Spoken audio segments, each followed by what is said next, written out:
In my opinion, Dororo was one of those animes that, sadly, fell victim to its own hype. A lot of people went into the anime thinking that it was gonna end poverty, bring world peace, and cure cancer all at the same time. And while it did live up to its hype for the first 12 episodes, people started dropping it once it got quote-unquote repetitive and boring. Luckily for me, I didn't watch Dororo for the hype.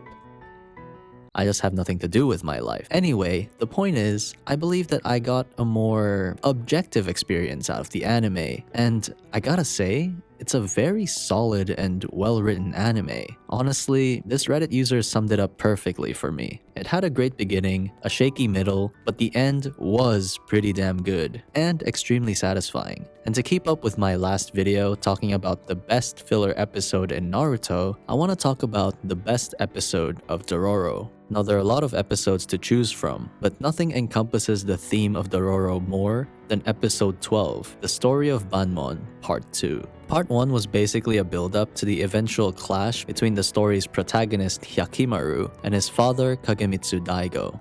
For those of you that need more context, Daigo is the lord of the Ishikawa domain, which was ravaged by floods and starvation due to poor harvest. In an effort to save his land and his people, he made a pact with a group of demons, promising each demon a body part of his newborn son, Hyakimaru.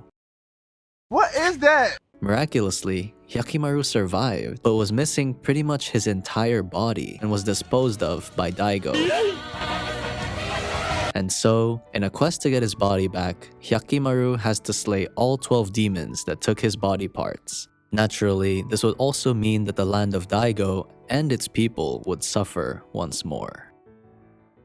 Episode 12 starts off with Hyakimaru confronting this mysterious figure with a demonic red glow. He can't see who this person is because, you know, demons took his eyes. Little does he know, he's talking to the same motherfucker that sacrificed him for power years ago. But Daigo, wanting to avoid paying child support, tries to get him killed once and for all.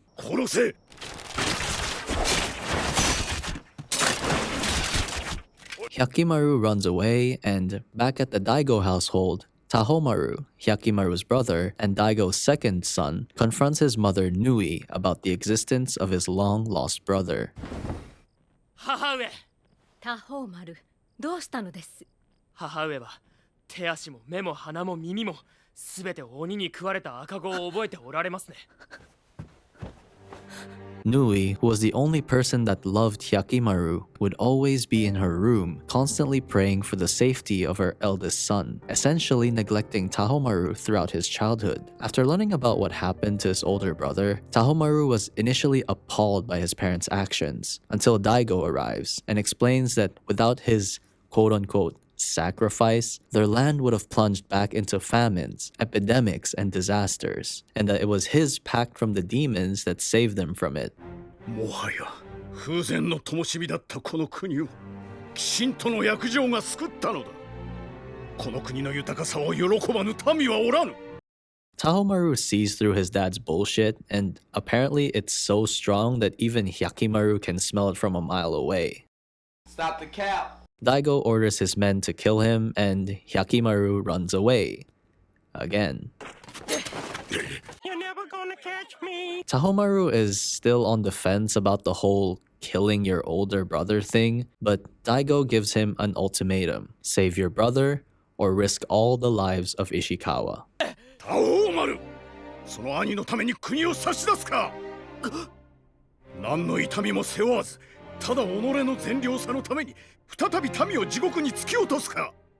Elsewhere, the neighboring Asakura clan is preparing to wage a war against Ishikawa and Daigo. Seeing that their land is suffering due to Hyakimaru having already killed 6 demons at this point, and since Daigo has all of his actual soldiers running around and chasing Hyakimaru, he forces the elderly and the injured to fight in the army.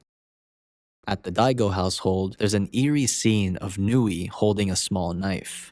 Tahomaru is also having an internal struggle whether or not it's immoral to kill his brother for the sake of the land and its people. But as he reaches the temple where Daigo made the pact with the demons, he's overwhelmed by an ominous wind from the soul demon statue, as if to show him how much destruction it could wreak if Tahomaru were to let his brother live. Cut to Banmon, and the Asakura clan have begun killing prisoners from Ishikawa to ignite the war.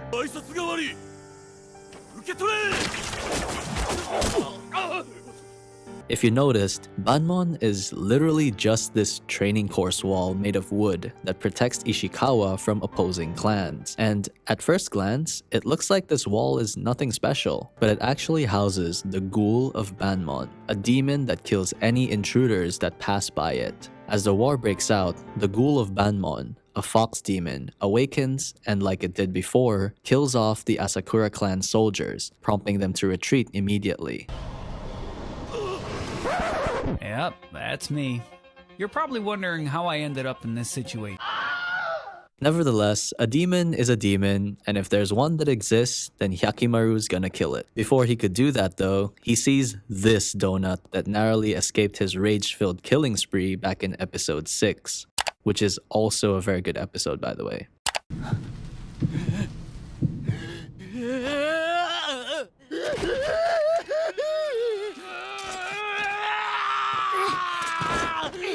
Hyakimaru gets PTSD flashbacks and gets riled up.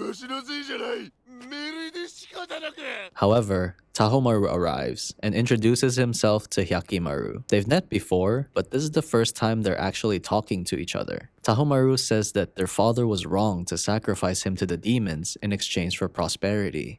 兄上、あなたに父上がしたこと、私は正しいとは思いません。生まれてくる我が子を鬼神に食わせ、見返りに国の繁栄を願うなど。But even then, Tahomaru has seemingly made his choice from before and is convinced that it was a necessary sacrifice in order to protect their people. しかし、そこまでしても守らなければならぬのが国。To make matters worse, Hyakimaru, who is now essentially threatening the peace of their land, is casted as a demon by his own brother. 兄上、今鬼神との約定を保護にすれば国は滅びます。いえ、今や国を脅かす兄上こそこの国にとっての鬼神。よって私はあなたを。うっ。バカ。手出し無用。But Hyakimaru pulls off a pro-gamer move and slices Tahomaru's right eye, ending the fight faster than Jake Paul versus Ben Askren. Hyakimaru flexes his swordsmanship some more by killing the fox demon.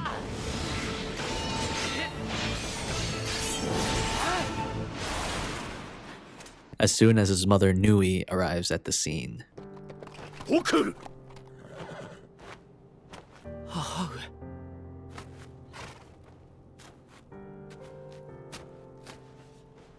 Without giving as much as a single care for her youngest son literally being one step away from becoming Patchy the Pirate, Nui pleads to Hyakimaru, telling him about how she blames herself for being unable to protect him on that faithful day. She casts blame on his father Daigo as well for making the pact with the demons, even going as far as to blame the people of Ishikawa themselves for thriving upon his sacrifice. Daigo is angered by this, saying that even Tahomaru has accepted the circumstances. Nui ignores this and continually pleads for forgiveness from Hyakimaru, and it's a very heartwarming scene for both us and him, because someone is finally understanding him, if it weren't for the wrong reason.